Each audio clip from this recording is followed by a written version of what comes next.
because I'd been through the Pentagon right after 9/11. About 10 days after 9/11, I went through the Pentagon and I saw Secretary Rumsfeld and Deputy Secretary Wolfowitz. I went downstairs just to say hello to some of the people on the Joint Staff who had used to work for me, and one of the generals called me in. He said, "Sir, you got to come in. You got to come in and talk to me a second." I said, "Well, you're too busy." He said, "No." He says, "We've made the decision. We're going to war with Iraq." This was on or about the 20th of September. I said, "We're going to war with Iraq. Why?" He said, "I don't know." He said, "I guess they don't know what else to do." So I said, "Well, did they find some information connecting Saddam to Al-Qaeda?" He said, No. He says, "There's nothing new that way. They just made the decision to go to war with Iraq."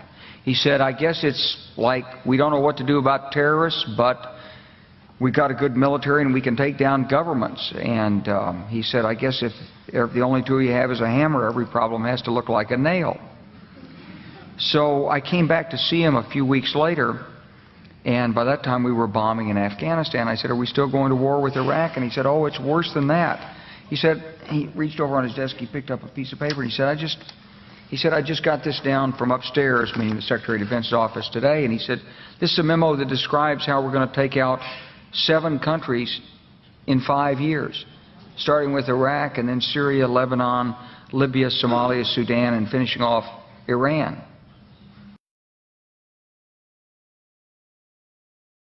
This is a memo that describes how we're going to take out 7 countries in 5 years, starting with Iraq. My fellow citizens, at this hour, American and coalition forces are in the early stages of military operations to disarm Iraq, to free its people, and to defend the world from grave danger. And then Syria. We had a chance to talk about a wide range of international issues, including the situation in Syria.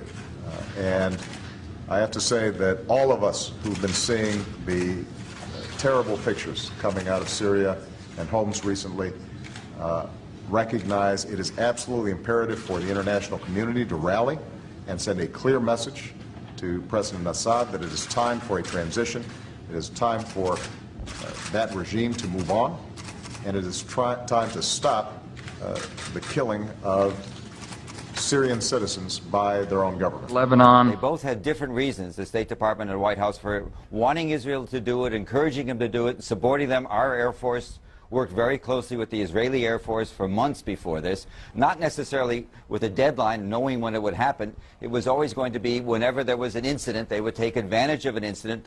The word I used was fortunate timing. When Hezbollah grabbed some of the Israeli soldiers in early July, that was then a pretext, I think that's the only word, for a major offensive that had been in the works a long time. Libya. Today we can definitively say that the Gaddafi regime has come to an end. The last major regime strongholds have fallen.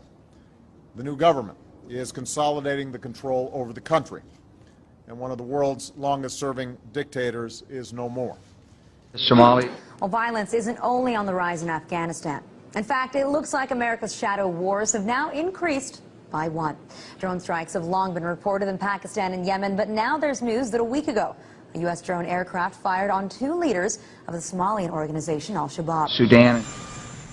President Obama is sending 100 combat-equipped troops to Central Africa to advise local forces on getting rid of one of the continent's most vicious operatives, Joseph Kony, the head of the Lord's Resistance Army, a group responsible for atrocities across the region. It's the first open deployment of U.S. ground combat power to Africa since the Black Hawk Down incident in Somalia in the 1990s that killed 18 troops. U.S. troops may wind up now in Uganda, South Sudan, the Central African Republic, and the Democratic Republic of the Congo.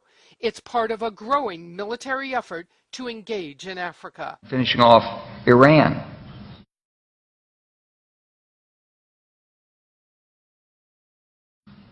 I said, "Is it classified?" He said, "Yes, sir." I said, "Well, don't show it to me." And I saw him a year or so ago, and I said, "You remember that?" He said, "Sir, I didn't show you that memo. I didn't show it to you." I'm sorry, what did you say his name was? I'm not going to give you his name. So go through the countries again. Well, starting with Iraq, then Syria and Lebanon, then Libya, then Somalia and Sudan, and then back to Iran.